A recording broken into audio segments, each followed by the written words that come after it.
Hello, let's start making a heart cam. The question today is, how do we create a parametric heart cam? And as you will see, it's not as difficult as it might look.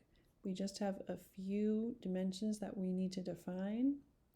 And other than that, this is all based on constraints. We're going to make various shapes that are tangent to our guideline here, which is a construction circle.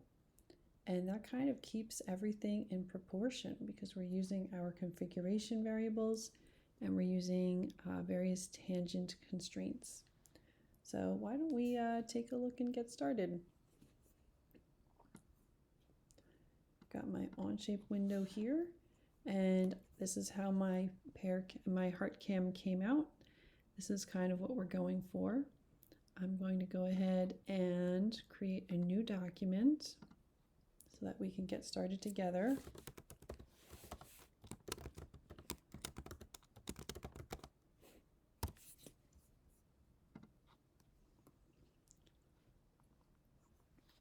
First things first, we're going to start by creating our configuration variables. I've opened our configuration panel, and we can use our pull-down menu here to choose configuration variable.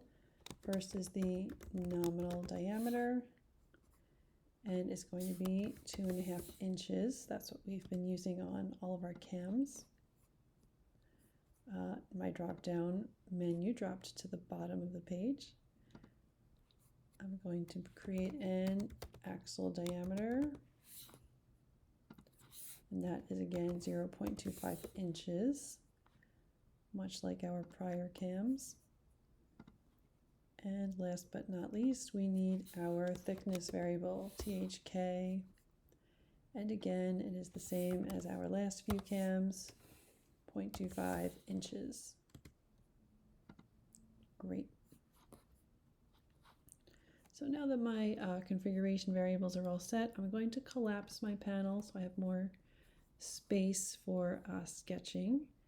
And you can see, though, here are my configuration variables that I have defined. Their values are right here. I can easily change them and manipulate them if I need to. But for now, let me start my sketch on the front pane, and I'm going to start with the construction circle that I was referencing earlier. This is kind of key to the entire project. So it is centered on the origin, and the size is going to be the nominal diameter. So let me go ahead and grab my dimension tool, and I'll make sure this dimension is the nominal diameter. That looks a lot smaller. I'm going to zoom in. Great. Okay, next we're going to create two circles. Well, it's going to be two circles. We'll just start with one. This is going to be one of the two circles that form the top of the heart. And you might want to create it so that it's not touching any other line right now. My circle here is not going to intersect the y-axis, the x-axis, the construction circle. And I'm going to use the, I'm not going to define its size right now, actually. I'm going to just go ahead and get out of the circle tool, and I'm going to start defining the position of this circle using my dimension tool. So first of all, the center of this circle to the y-axis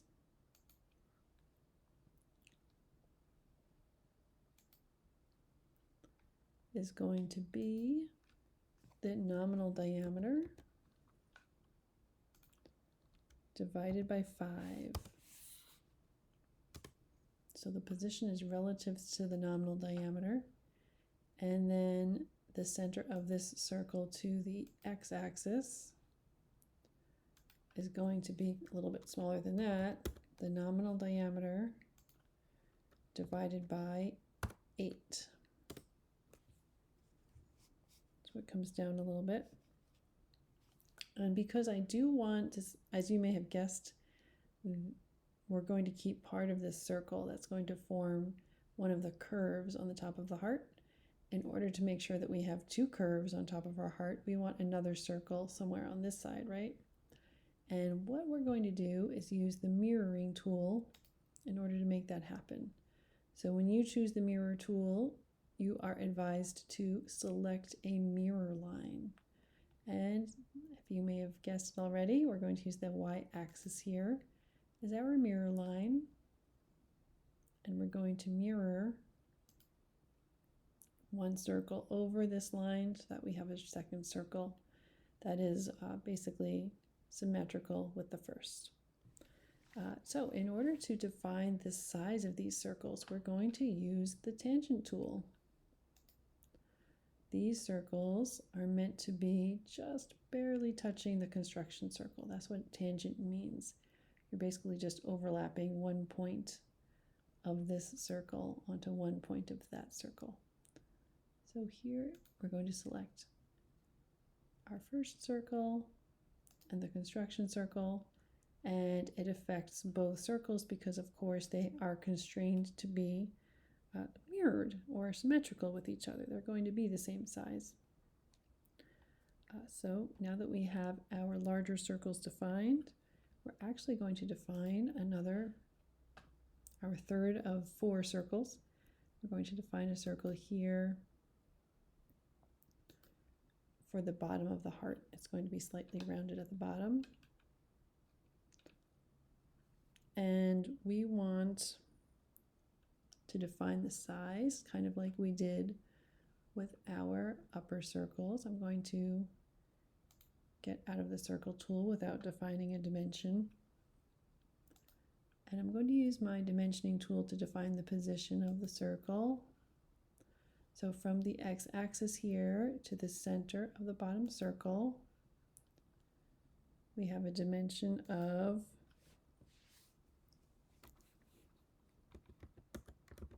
the nominal diameter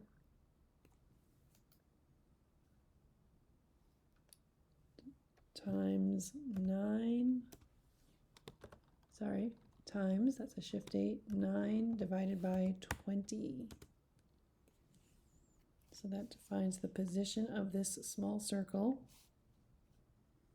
And then we're going to use the tangent constraint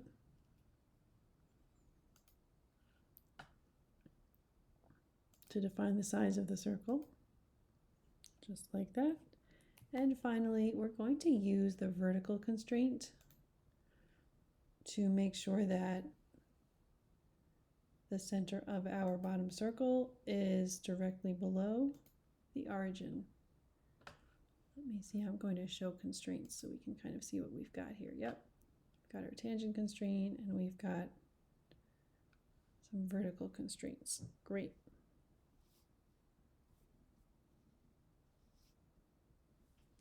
Okay, so now we're going to zoom out a little bit. And the next thing we need is to create some lines that are going to connect the upper circles with the bottom circle. So let's get our line tool and we'll add one line coming kind of like this. And you can kind of see it gets to be tangent down here, which is just what we want. We're going to use the tangent constraint to make sure that this line just touches the outside of that circle. Wonderful. And now we want a second line. Much like the first, it's going to start inside one of the large circles. We're going to keep going until we see the tangent constraint show up when we hit the bottom circle. I'm just going to exit out of my line tool and use my tangent constraint to make sure that I'm connecting this line in a tangent way with the left-hand circle. So that looks good. Finally, we have a fourth circle and it's called a roller circle. It's going to help the roller that's connected to the follower have a smoother touch against, have a smoother path as it goes from one side of the heart to the other. So we're going to create a circle here.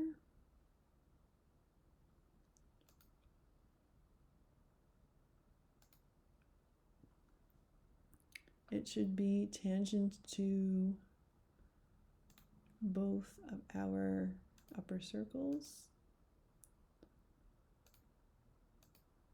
which it looks like it is now. And much like our bottom circle, we're going to use a vertical constraint to make sure that it is precisely over the origin. Great. And we have really all of our pieces here. It doesn't look quite like a heart yet, but we're going to do some trimming and hopefully that will result in a real heart. So using my trim tool, I'm going to trim the upper part of our roller circle here. We can trim these overlapping sections of the larger circles. Let me zoom in a bit so I can see what's going on here. I want to keep the smooth, rounded part of where these circles come together, but I'm not going to keep the more pointy arcs over here that connect at more of a point. Okay. We are also going to trim the bottom parts of the circles. We're going to trim the excess parts of the lines.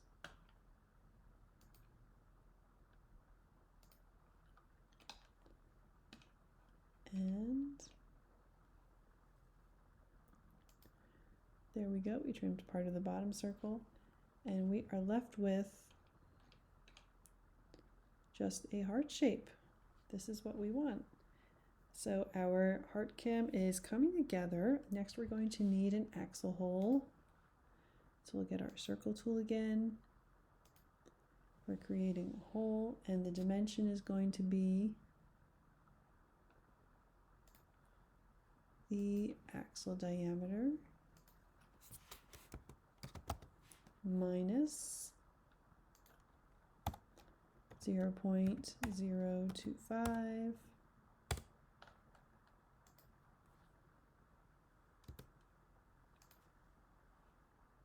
Oh, I think I have to write in inches.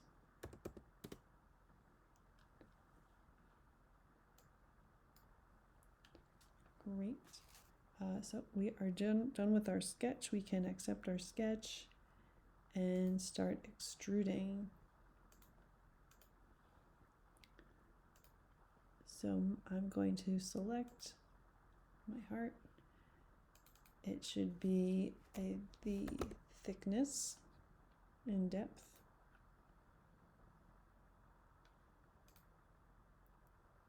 That looks good. Okay. And the heart cam is looking like a heart cam. The final step you will want to do is add your name. And I think before I do that, I'm just going to try out adding or adjusting the measurements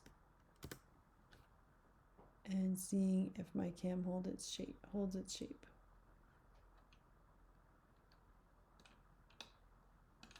So I'm going to try out what does it look like at 4 inches for the nominal diameter.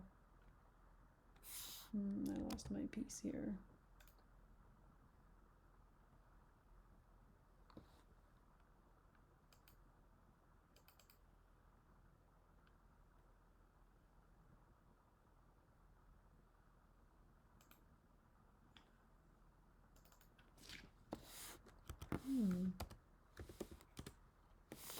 It looks okay.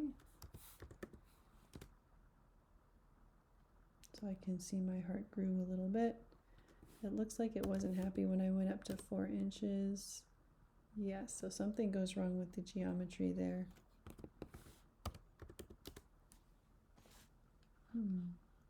Yeah, I'll keep it at 2.5 for now. Make sure that you get your name on your cam. I'm going to use a new sketch, and I will add my name. You can add yours as well.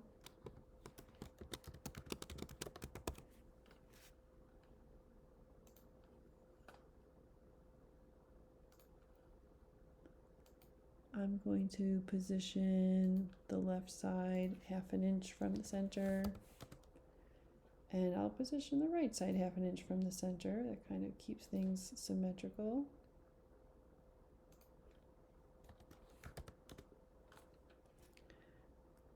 And we're going to put it, I'll put my name about 3/10 of an inch over the origin. That looks good.